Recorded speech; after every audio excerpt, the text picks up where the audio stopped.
بسم الله الرحمن الرحيم ونعوذ بالله من شرور أنفسنا ومن سيئات أعمالنا من يهده الله فلا مضل له ومن يضلله فلا هادي له। এই পৃথিবীতে যত জিনিস আছে, যত বস্তু আছে, সব বস্তুকে দুই ভাগে ভাগ করছে।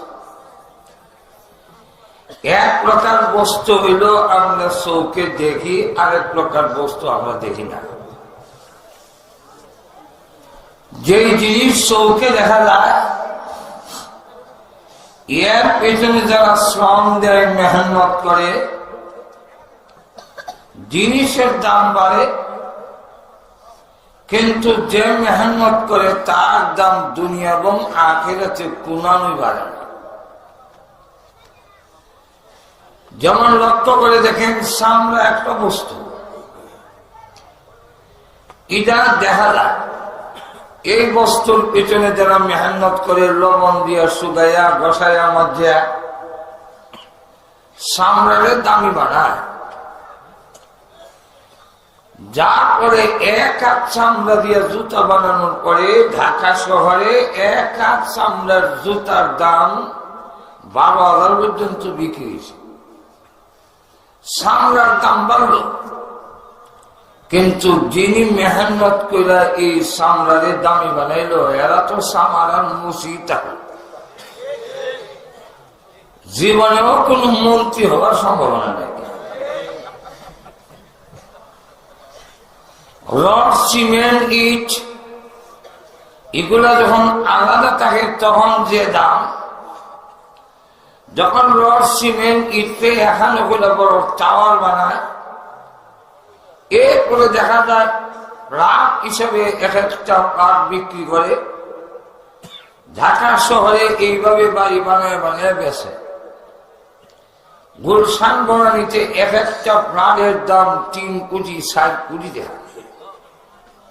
তাদের রড, সিমেন্ট, ইটের দাম বেড়ে গেল, কিন্তু যারা মেহনত করে এই বিল্ডিংটারে এত দামি বাড়াইল, এরা কিন্তু রাজমিস্ত্রি থাকবে, কিয়ামতের আগেও পরিকল্পনা মন্ত্রী হওয়ার সম্ভাবনা নাই। মরার পরে আল্লাহ রাব্বুল আলামিনও এই বড় বড় বিল্ডিং বানানোর কারণে তারা যে আল্লাহ এক একটা বেহেশতের বিল্ডিং এর একটা রুম দিব, এই মনে কোনো আশা নাই,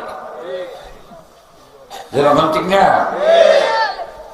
কিন্তু লক্ষ্য করে দেখেন,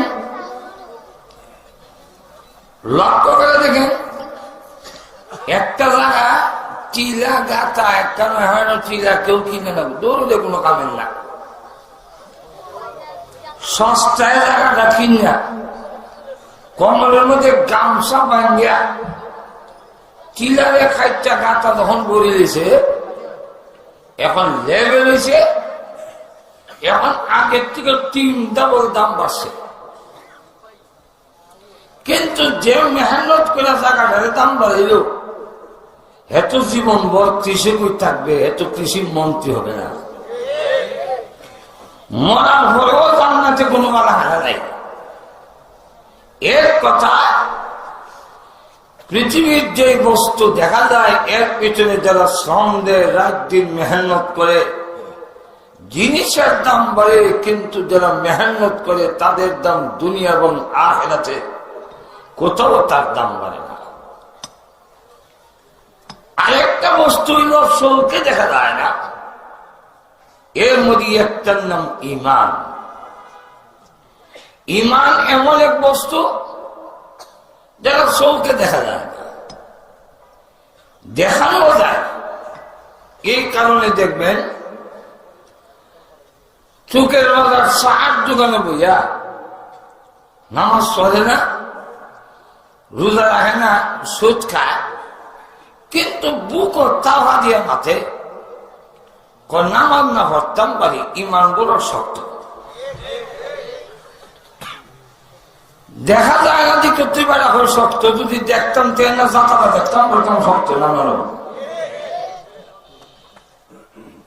কিন্তু ইমান এমন এক বস্তু, এর পিছনে যারা মেহনত করে শ্রম দেয় তার দাম বাড়ে।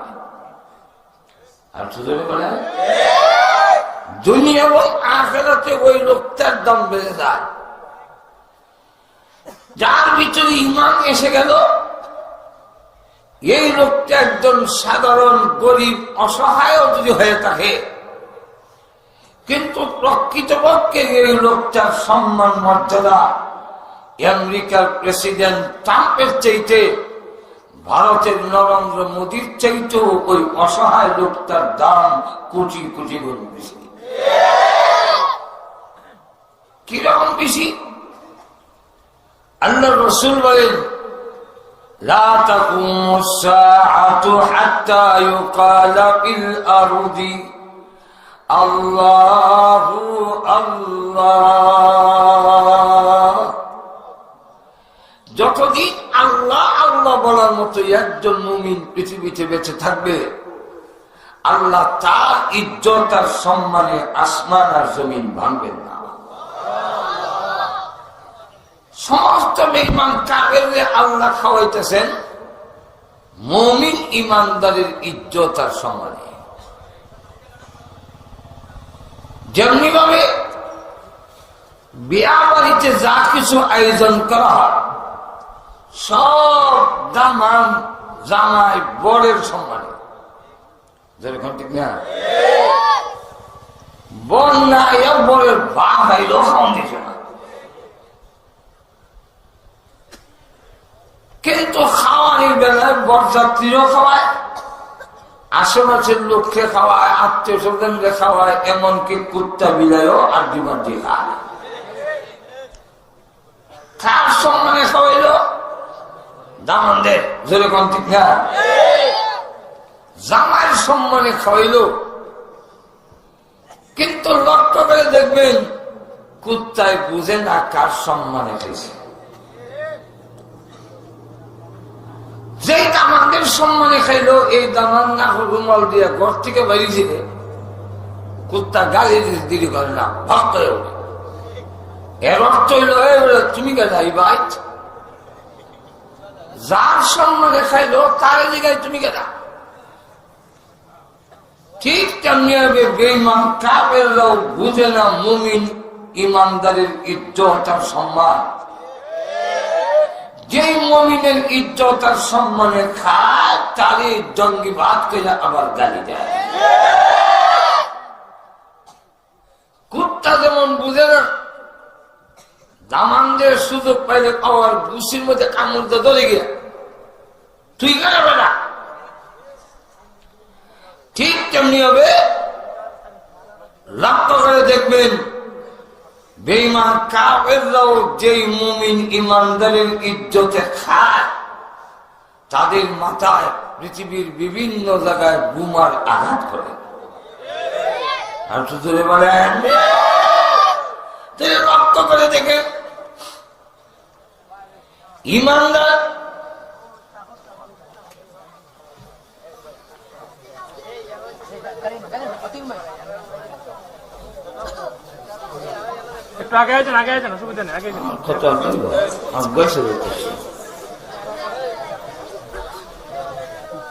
যেভাবে আগে বৈশাখ কেমনি কইটাই নিবি আগ্রহ তো লক্ষ্য করে ইমানের কারণে যেমনি ভাবে তার দুনিয়াতে ইজ্জত বাড়লো,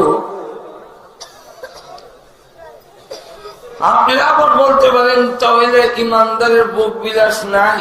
পৃথিবী আল্লাহ সম্মানে বানাইছেন ইমানদারের জন্য, ইমানদারের সম্মানে সবলে খাওয়ায়। যে মুমিন আর ইমানদারি দিয়ে খাওয়ানো হয় না, হে কম খায় কেন? ইদিনীয় যেই জামাইয়ের সম্মানে আয়োজন করলো, সেই জামাই দেখবেন কম খায়। আর যারা বরযাত্রী ফ্যান ভিন্দে গেছে এটা বুতাম খুলে পাকমা যারা ভিনছে এরা নিয়ে রস করে, লঙ্গি যারা ভিনছে এরা গিরো খুলে ফ্যানের কষ্ট খায় রই, গান গায় আর খায়, খাও দাও ফুর্তি করো, এই বাড়ি মস্ত বড়, আর আইবা কিনা কি জানো?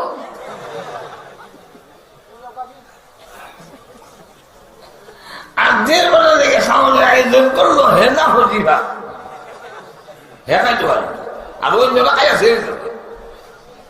তার সামনে যে হতর দিছে সাগরা না, হিটার থেকে মুরগি হারিয়ে যায়, হ্যাঁ খালি কেন?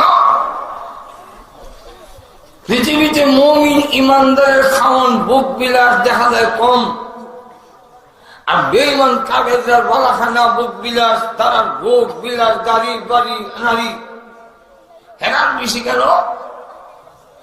ইদার কারণ হইল জামাইয়ের নজর আজকের খাওয়ান না, জামাইয়ের নজর এই বাড়ির ভবিষ্যতের খাওয়ান।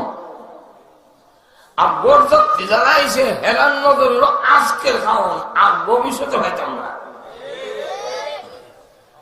জামাই কয় আমি আজকে খাবার লেগেছি না, আমি আইছি এই বাড়ির মালিকের সাথে যদি একটা আত্মীয়তা হয়ে যায়, সম্পর্ক হয়ে যায়, ভবিষ্যতে এই বাড়ির যত মুরগি আছে সব আমি খাবো। আর বরযাত্রী আমার নসিবের শ্বশুর বাড়ি আজকে বরযাত্রী হিসেবে আইসি, জীবনে আইলেন না খাইতাম, সুতরাং আজকে যা খাইতাম চলবা।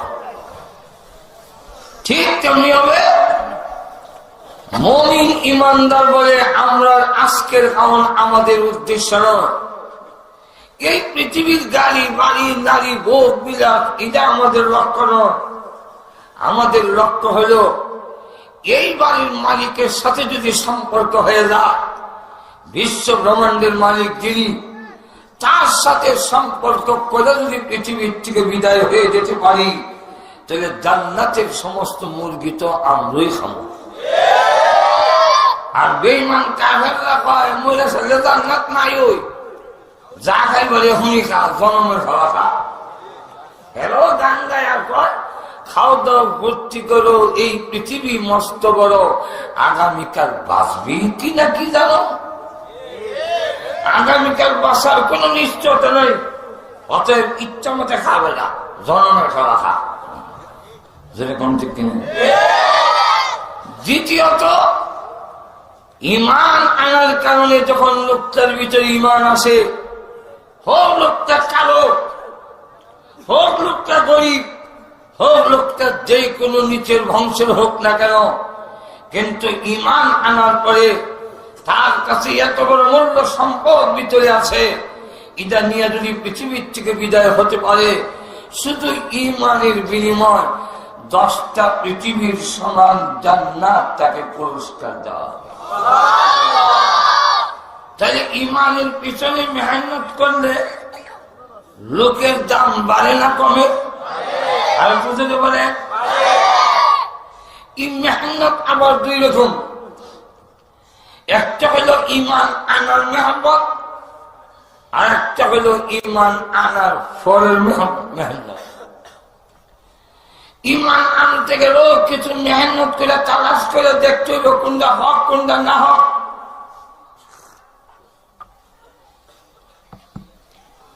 ইমান আনতেও মেহনত, আর ইমান আনার পরের মেহনত হইল 100 গুণ বেশি। কেন? যে লোকটা স্কুল মাদ্রাসা ভর্তি হয়েছে না, এর তো কোনো পরীক্ষাও নেই। আমার মা বুঝেননি কেন? ঠিক আছে, হা না কইয়া যেই ছাত্র স্কুলে ভর্তি হয়েছে না, মাদ্রাসায় ভর্তি হয়েছে না, এর কোন পরীক্ষা আছে? যেই ছেলেরা মাদ্রাসা বা স্কুলে ভর্তি হইল, এর পরীক্ষার মধ্যে ঢুকলো। ঠিক তেমনি হবে যারা ঈমান আনলো না, এদের কোনো পরীক্ষাই নাই। আর যারা ঈমান আনলো, যেদিন থেকে ঈমানদার আপনি ঘোষণা দিবেন, এরপর থেকে আপনার উপরে পরীক্ষা শুরু হয়ে যাবে। এই কারণে কোরআন শরীফের বিভিন্ন জায়গায় ঈমানদারকে বলছেন ইয়া আইয়ুহাল্লাযীনা আমানু আমিনু, হে ঈমানদাররা ঈমান আনো।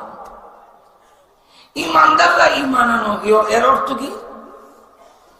অন্য আয়াতে বলছেন ইয়া আইয়ুহাল্লাযীনা আমানু হাল আদুল্লুকুম আলা তিজারাহ তুনজিকুম মিন আযাবিন আলীম।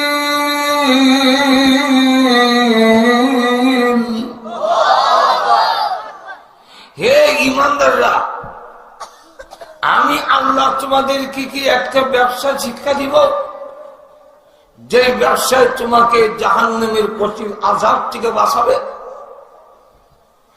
পরে আয়াতে বলেন ব্যবসাটা হইল তুমিনুনা বিল্লাহি ওয়া রাসূলি,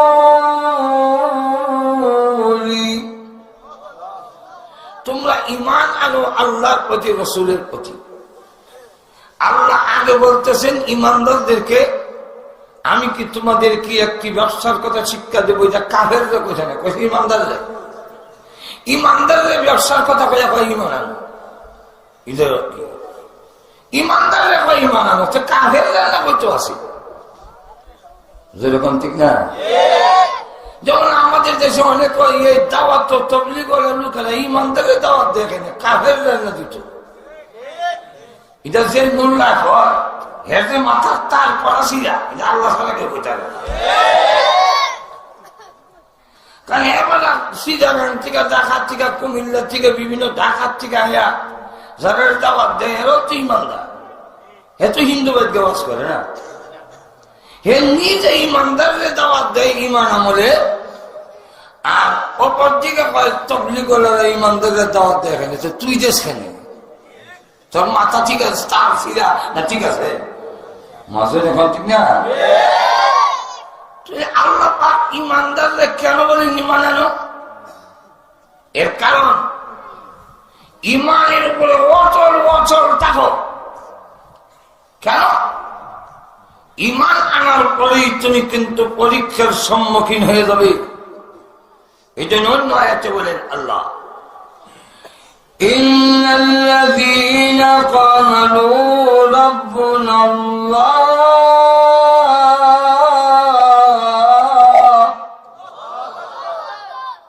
যারা বলে আল্লাহ আমার রব, আল্লাহ আমার রব, আল্লাহই আমার সব, যেরকম ঠিক না? আল্লাহ আমার রব এর অর্থ হলো আল্লাহ আমার সব, এর নাম হলো ঈমান। এরপরে আল্লাহ বলেন সুম্মাস্তাকামু, এই কথার উপরে যারা খাড়া থাকে, এই কথার উপরে খাড়া থাকে, এই কথার দ্বারা বোঝা যায় এই কথা কইলে খাড়া তাহা খুব কঠিন হইব। মজুর এখন ঠিক না? আমরা যে সবাই এই খাড়া থাইস, খাড়া থাইস, বেড়ে খাড়া থাইস, আর কোন ব্যাখ্যা দেওয়া লাগে? ঘুমাই গেছে আল্লাহ, আমার মা আপনারা বুঝেনি, বুঝলে আর করবেন তো। যদি কেউ উবাইস আমি আই, এই কথাটা যে কি ভয়াবহ, এটার ব্যাখ্যা দেওয়া লাগে না। আল্লাহ যখন বলছেন রাব্বুন আল্লাহ, পরে খাড়া থাইস, তাহলে বোঝা গেল খাড়া থাকা বড় কঠিন। এই জন্য এটা এমন এক জিনিস, ঈমান আনার পরে যে খারাপ থাকবে সে সাকসেসফুল। এক সাহাবী রাসূলের কাছে যাবো, ইয়া রাসূলুল্লাহ আমি এই অত লম্বা ওয়াজ মনে রাখতে না, আমি অত লম্বা ওয়াজ এটা মনে থাকতো না, শর্টকাট ওয়াজ করে দিলেন যেন মনে রাখতে সুবিধা হয়, আর জিন্দিগিতে যাতে কোনো ওয়াজ শুনো না লাগে, আমি যেন মহিলা জান্নাতে যাইতাম পারি, এমন সরকার কোন ওয়াজ থাকলে এটা করি। রাসূল তখন তাকে বললেন, কুল আমানতু বিল্লাহি সুম্মা ইসতাকিম। এই দুই কথা, তুই জান্নাত আসতে কমে ঝুলে যাবে। কুল আমানতু বিল্লাহ সুম্মা ইসতাকিম, তুমি বলো আমি আল্লাহর প্রতি ঈমান আনলাম, আর এই কথার উপরে খাড়া থাকো। যদি থাকতে পারো মরতে দিতে হবে, জান্নাতে যাইতে দিতে হবে না। আল্লাহ নিজে বলছেন কোরআনে, হ্যাঁ রাস্তায়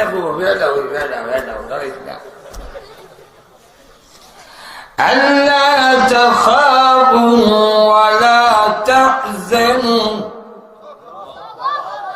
وأبشروا بالجنة التي كنتم توعدون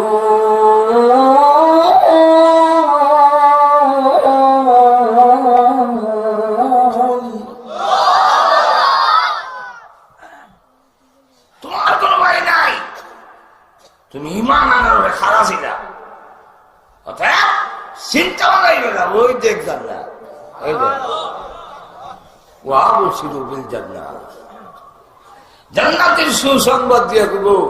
যে জান্নাতের ওয়াদা আল্লাহ করেছিলেন, দেখ মরতে দিলি জান্নাত হইতে দিলি না। তাইলে ঈমান আনার পরে মেহনত, এটা শর্ত। আল্লাহ নিতে বলছে অন্য আয়াতে, বলবো না অসুবিধা হইতেছে?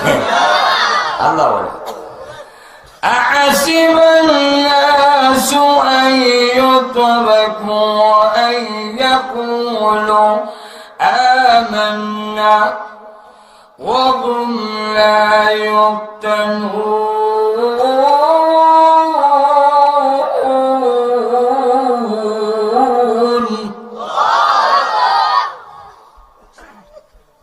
ঈমান আনছি, এই কথা বললেই আমি আল্লাহ ছেড়ে দিব না। ঈমান আনছি করার পরেই তুমি পরীক্ষা দিতে হবে।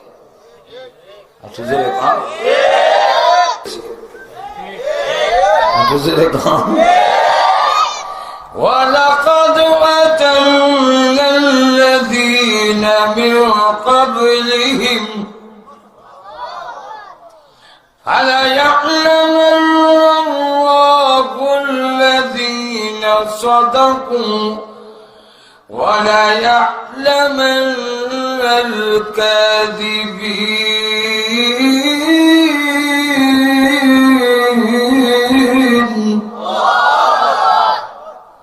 তোমাদের আগে পৃথিবীতে যারা ঈমানদার এসেছিল সকলেই পরীক্ষা দিয়েছেন। নবীরা পরীক্ষা দিয়েছেন, সবচেয়ে বড় পরীক্ষা। এই পরীক্ষা তোমাদের নিলে তোমরা 100% হয়ে ঘুমাই গেছেন। নবীরা পরীক্ষা আমরা নিত না। নবীরা পরীক্ষা আমরা নেবে, আমরা যে ফেল করবো এর মধ্যে কোন সন্দেহ। তিনি এখন লক্ষ্য করে দেখেন, আল্লাহ পাক বলতেছেন পরীক্ষা নেবেন। পরীক্ষাটা কি? এর মধ্যে 1 নম্বর পরীক্ষা কেন নেবেন এটাকে বোঝেন। আপনার কাছে যদি এমন একটি দামি পাথর হয়ে গেলেন এখানে খালের মধ্যে, সরার মধ্যে, যে পাথরটা সিলেট ডিস্ট্রিক্টে কিনুন দেব ইমন দাম, এই পাথর হওয়ার পরেও এর আগে কোনো বিপদ নেই। পাথরটা হওয়ার পরেই বিপদ শুরু হইল। আপনি যদি পাথর নিয়ে গরু ঘুমায়, সম্ভাবনা আছে আপনার বলে আমের জন্য হইয়া পাথর দিয়ে দেব। আর মনে মনে ভাববো এই পাথর যদি আমার কাছে থাকে কত সময় আইব আর যাইব। সম্ভাবনা আছে আপনার ছেলে আপনার মেয়ে আপনার বলিব। এর ইতিহাস ঘটনা আছে, খালি করব না করছে। কন্যা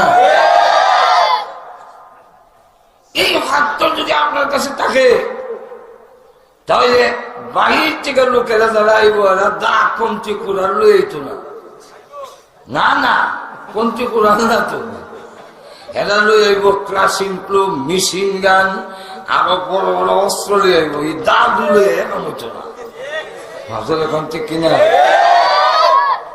আয়া যদি হামলা চালায়, মরণ হামলা চালাইল, আসলে এখন ঠিক না, তখন পাথর বলা হইব, হাত যায় যাক, ঠ্যাং যায় যাক, চোখ যায় যাক, এমনকি মাথাও যদি যায়, মাগর পাথর ছাড়তাম না। যেরকম ঠিক কিনা?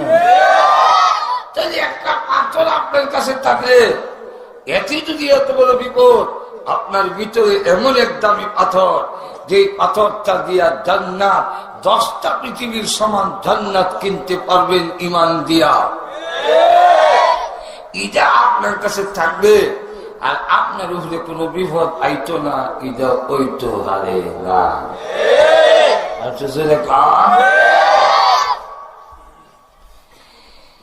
এই কারণে লক্ষ্য করে দেখেন,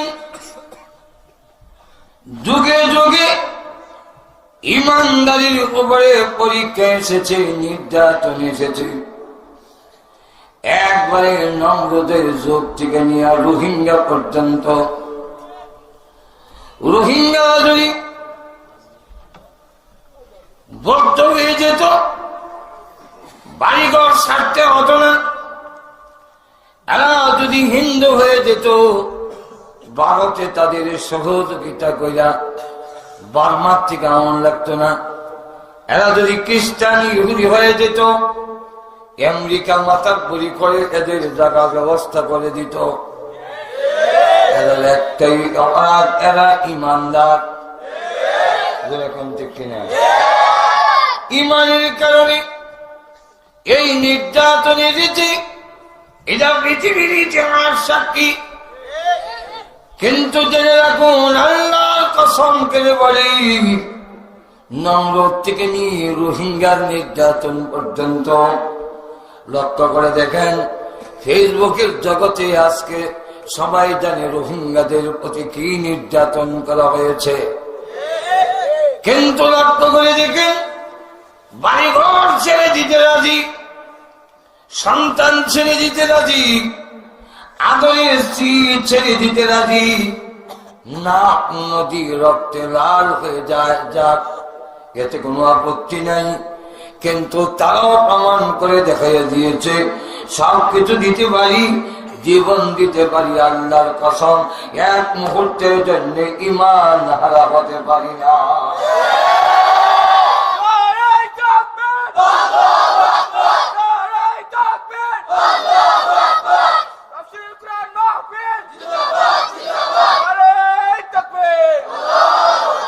এর কারণ কি? কারণ হলো, ঈমানের কারণে যদি সন্তান হারান, সন্তান যদি জবাই করে ফেলে, আল্লাহর কসম মৃত্যুর পরে ওই সন্তান আপনি আবার পাবেন। যদি স্ত্রী হারিয়ে থাকেন, স্ত্রী আবার পাবেন। যদি দুনিয়ার সম্পদ হারান, এর চেয়ে বেশি বড় সম্পদ আপনি পাবেন। যদি জীবন দিয়ে দেন, এই জীবন মৃত্যুর পরে আবার পাবেন। কিন্তু আল্লাহ শপথ করে বলি, ঈমান হারা হয়ে যদি পৃথিবীর থেকে বিদায় হন, মৃত্যুর পরে কোনদিন আর ঈমান সংগ্রহ করা যাবে না। এই কারণে সব হারাতে পারি, ঈমান হারাতে পারি না। এই জন্য ইতিহাস সাক্ষী, নির্যাতন করে কোন ইমানদারের ঈমান আজ পর্যন্ত নিতেও পারে না।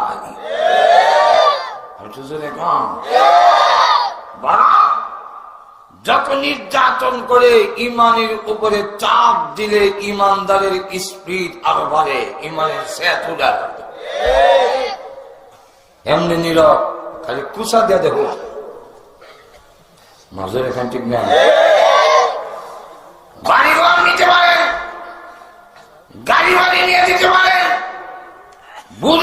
করিয়ে দিতে পারেন, নিয়ে যান, এমনি কোন আপত্তি নাই। কিন্তু খালি কোষা দিয়ে দেখেন ইমানদারের শাহজানের রক্ত সরিয়া জেগে উঠবে, নাস্তিক মুর্তাদা দাঁড়িয়ে থাকতে পারবে।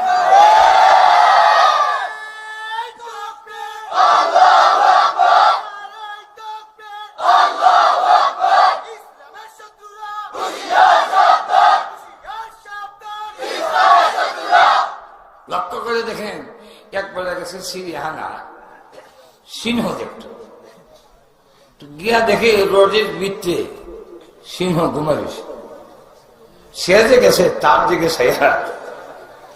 শুয়ে গেছে। এবার শুনছি সিংহ মানুষ দেখলে তর্জন গর্জন করে হুঙ্কার দেয়, এটা দিয়ে সাগর, এটা দিয়ে লড়ে না। তো হাতের মধ্যে একটা সাথী আছে, এটা দিয়ে রোডের শিবা দিয়া খুশা দিছে। এই মাত্র খুশা দিছে, এমনি সিংহ হুঙ্কার দেব, এখন জুতা সাথে পারে ঠিক তেমনি হবে। এই সিলেটের বুকে দাউদ হায়দার খুশা দিছে, রাত্রের অন্ধকারে পালাইয়া যেতে বাধ্য হয়েছে। লক্ষ্য করে দেখেন, সর্দার আলাউদ্দিন খুশা দিছে, দাউদ হায়দার খুশা দিছে, তাসলিম আলাউদ্দিন খুশা দিছে, বাংলাদেশ থেকে ভাগতে বাধ্য হয়েছে।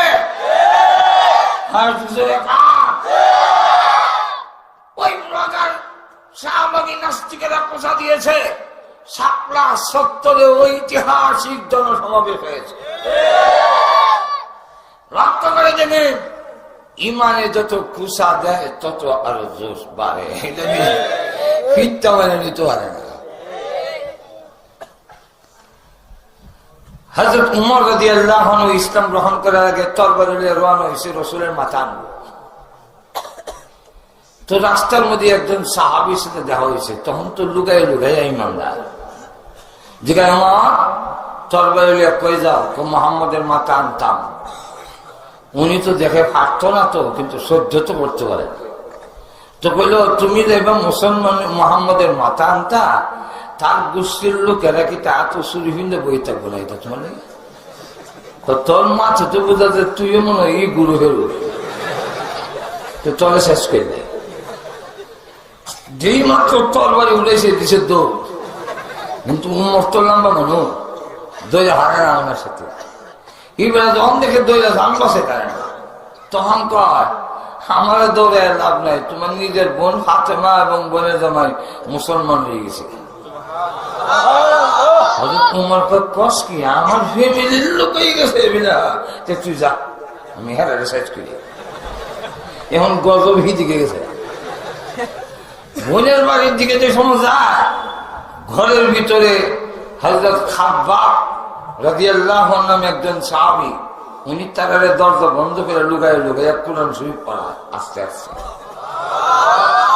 আর হযরত উমর গিয়া দরজার সামনে দাঁড়াইছে, শুনে ভিতর থেকে আস্তে করে আওয়াজ, আউযু বিল্লাহি মিনাশ শাইতানির রাজীম। উমর কলজার ধরে এখানে কি আওয়াজ? বিসমিল্লাহির রহমানির রহিম।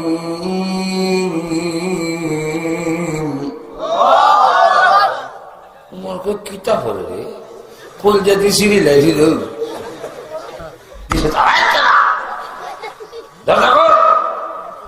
খাব্বাব রাদিয়াল্লাহু আনহু আওয়াজটা তো উমরের, আসলে উমর না আজরাইল এসে আমাদের হাতমা তো দরজা না করলেও ভয় নাই, ভাই এসে দরজা খুলছে।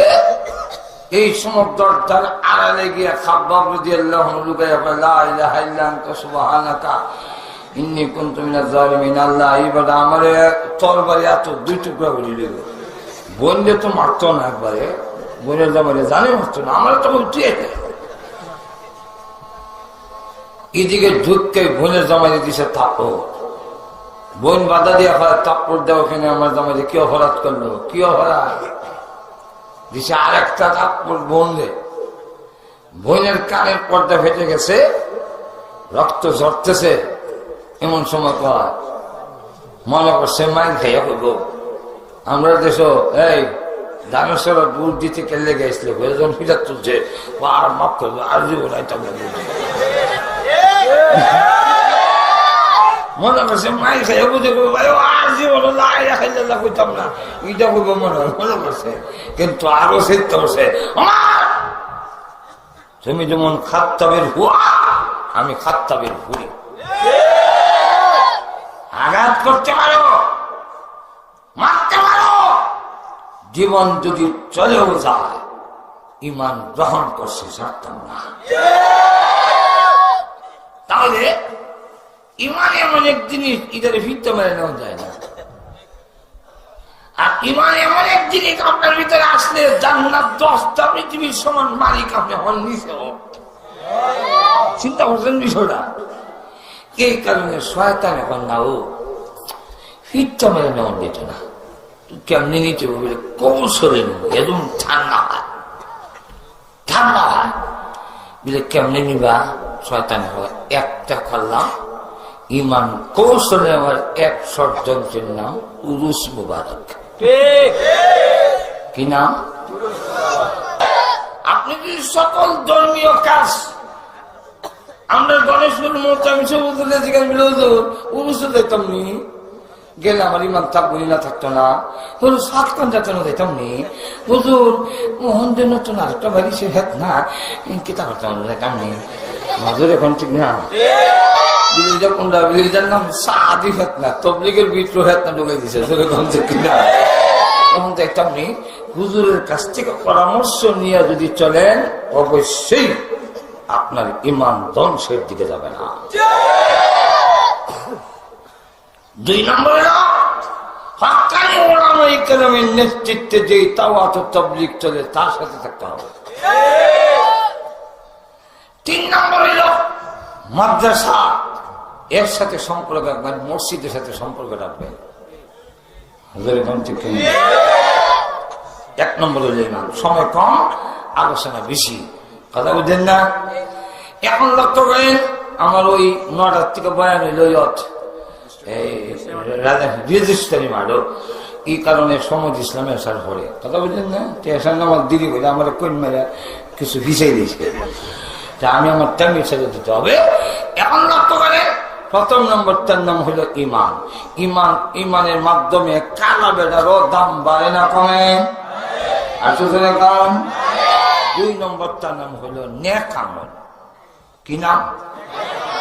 ও ভাইরা, আপনি যত বিজি নেক আমল করবেন, 5 ওয়াক্ত নামাজ পড়বেন, রোজা রাখবেন, কোরআন তেলাওয়াত করবেন, আপনি হালাল খাবেন, সুদ যাবেন না, ঘুষ যাবেন না, দুর্নীতি যাবেন না, ঠকানি যাবেন না, ডাকাতি দিতাম না, চুরি দিতাম না। এইভাবে যদি নেক আমল বেশি করেন তখন দেখবেন নেক আমলের কারণে আপনি আমার মর্যাদা দুনিয়া এবং আখিরাতে 1000 গুণ বেড়ে যাবে। হযরত বিলাল রাদিয়াল্লাহু আনহু কালো মক্কার লোকেরা ওনাকে ডাকে গোলামের ঘরের গোলাম, আসলে তিনি গোলামের ঘরের গোলাম। ওনাকে বলে বিলাল হইল কালা খাওয়া, খাওয়ার চাইতে আরো বেশি কালা। বিলাল হইল বৈতলের ঘরের বৈতল। ঘুমাই গেছে মক্কার কাফেররা এইভাবে গেছে, কি দাম আছে বাদাইমার ঘরের বাদাইমা, আমরা যে সরকার বাদাইমা। সিলেটের কোন জায়গা কয় আবাদে, কোন জায়গা কয় বৈতল, এরকম ঠিক কিনা কি দাম আছে?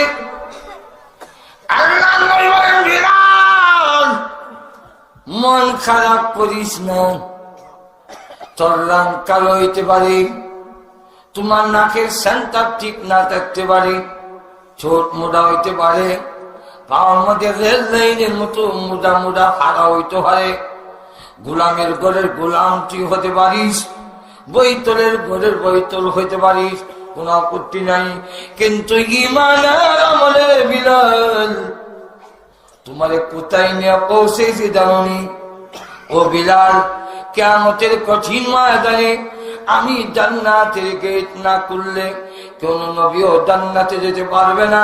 জান্নাতের চাবিটা আমার হাতে থাকবে। তাই কিয়ামতের মাঠে আল্লাহ আমার জন্য একটা উট আনবেন, আমি উঠে উঠে জান্নাতের গেটটা গিয়ে খুলে দেব। এমন সময় তুমি কালো বিলালকে ডাকা হবে আমার উটের লাগাম ধরার জন্য। বিলাল রে, আমি থাকবো উটের উপরে, আর তুমি কালো বিলাল নিচে থেকে উটের লাগাম ধরে ধরে আমি বিশ্ব নবীর সাথে জান্নাতে ঢুকে যাবে। কালো বিলালকে ঈমান আর আমলে দাম বাড়াই দিছে। যেরকম ঠিক কিনা আমাদের জন্য উচিত মেহনত বরবাদির জন্য নয়, মেহনত দুনিয়াতে বড় নেতা হওয়ার জন্য নয়। এগুলা আজকে আছে কালকে নাই। যেরকম ঠিক কিনা ওই যে সৈয়দ আশরাফ বিনা দেশ নাই ফাঁস, কিন্তু তখন কেমন ফাঁস মনে করে একবার খবর মাঝে এখন ঠিক না। আপনি দুনিয়ার জন্য যা করবে, ধন সম্পদ যা করবে, অন্যরা বন্টন করে নিয়ে যাবে, আপনার অংশ কিচ্ছু নাই। কিন্তু জেনে রাখেন নেক আমল যা করবেন, আল্লাহ বলেন আমার আয়াতে মান আমিলা সালিহান ফালিনাফসি, এটা তোমার জন্য কোনো বন্টন নাই, সারাটাই তোমার। আর তুমি যদি দুর্নীতি করো, দুর্নীতির সাজা সারাটা তোমার বুক করতে হবে, কেউ নেবে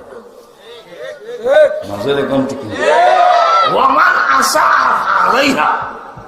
আল্লাহ আমার তেলাওয়াত কি তো আয়াতে বলে ভালো কাজ করবা সারা তোমার জন্য, আর মন্দ কাজ করবা সারা তোমার হবে, কেউ নিত না, বউ নিত না, বউরিও নিত না। চূড়ান্ত কথা হলো সুম্মা ইলা রাব্বিকুম তুরজাউন। মন্দ করো আর ভালো করো, অন্যায় করো আর ন্যায় করো, জুলুম করো আর যাই করো, সুদ খাও আর ঘুষ খাও, যত বেড়াগিরি করো, ইয়াদ রাখতো একদিন তুমি তোমার রবের কাছে ফিরে যেতে হবে। যেরকম ঠিক কিনা সেখানে তোমার জীবনের সবকিছুর হিসাব দিতে হবে।